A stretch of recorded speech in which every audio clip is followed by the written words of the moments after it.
What's up, Michigan? Welcome back inside the State Champs Sports Network studios. You know what time it is. It is time for an update in our State Champs rankings. Just one more week to go after this one. Teams battling to get into the top 25. Scott Bernstein doing his due diligence, going to work. And of course, not everybody's going to be happy. So what happens? Grand Blanc pulls the upset and beats Davidson, although they're such great rivals. Maybe you just throw out the records no matter what it is. And Davidson's still in the rankings, and Grand Blanc's not there yet. They want to be in. They have an argument, and I'm definitely aware of the Bobcats, and we got one more ranking, so we'll see what happens this week. But I just didn't feel like I wanted to pull Davidson out of the top 25.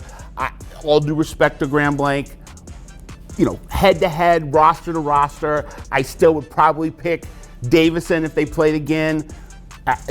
Tip of the hat to Grand Blanc for winning that game, 55-49. It was a shootout. Yeah. But Davidson's only other loss of the season is to De La Salle, and I feel like they're still a top 25 team. Grand Blanc, even though they beat Davidson, I feel like they're knocking on the door. They're not quite in yet, but we'll see. We got about a week left. Right, and their loss actually ties into what we're talking about. Their loss was to Muskegon Mona Shores right at the beginning of the season. Right, so. Great segue. Yeah, it is. It works. And yes, we do have one more week to go, so we'll see how that plays. And again, those two are probably going to get together again in the playoffs, so that's really, at the end of the day, all that matters. So we shall see. All right, so we're talking a little West Side today. We're talking a little OK Green Conference. Money, baby. It's money. Both these teams are money. Cash money. That is right. And this is something that's new because Byron Center, and we'll start with Byron Center, has moved into the green after a long time in the OK White. So they are in Mona Shores division.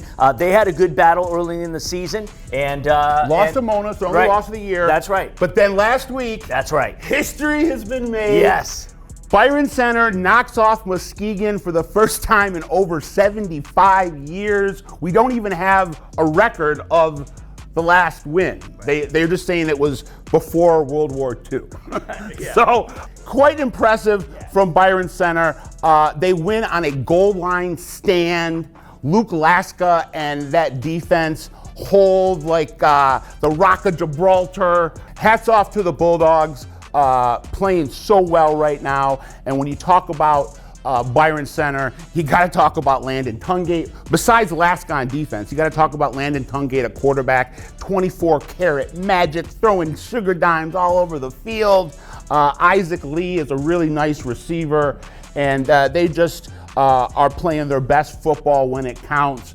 Home stretch time, and just love what I'm seeing from Byron Center right now. Yeah, very interesting that the next team we're talking about, Muskegon Mona Shores, is a division foe, and also both teams actually taking on out-of-state teams to end their regular season, as a team from Illinois is coming into play Byron Center, and we have Muskegon Mona Shores will be welcoming in Toledo Catholic Central to end the season. So they're going to end with a really, really tough team, and I think that's great. Now, Muskegon Mona Shores over the last few seasons since the 2020 state championship. That's right. The Brady Rose era, once that ended, have had a hard time getting out of the districts. They've lost to 3 different teams since that time.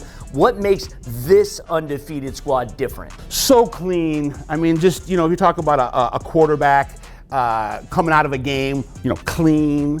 That's what Mona Shores is right now. I mean, they're very, they're sharp, they're focused. They got a very, very underrated playmaker of a quarterback in Jonathan Pittman. Just does it all with his arm, with his legs, with his mind. And then we're talking about 2 underrated juggernaut playmakers, and him and then Tamarian Stewart at running back. Just beast mode 24/7. Had over 200 yards last week. So Mona Shores is playing some of the best football in the state right now.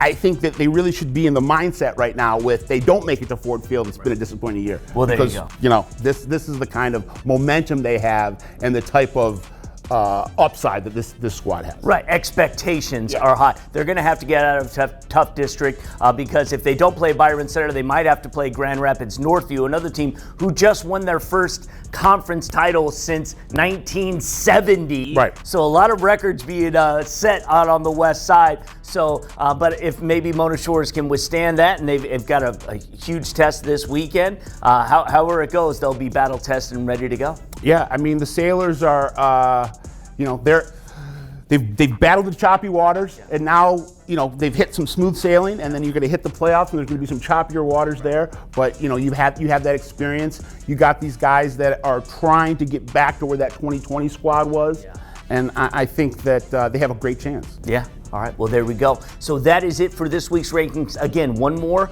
and yes, every Monday, go to statechampsnetwork.com, just click on the features tab, and then click on rankings, and you can see our final definitive top 25 for the season. Thank you, Scott, and check it out.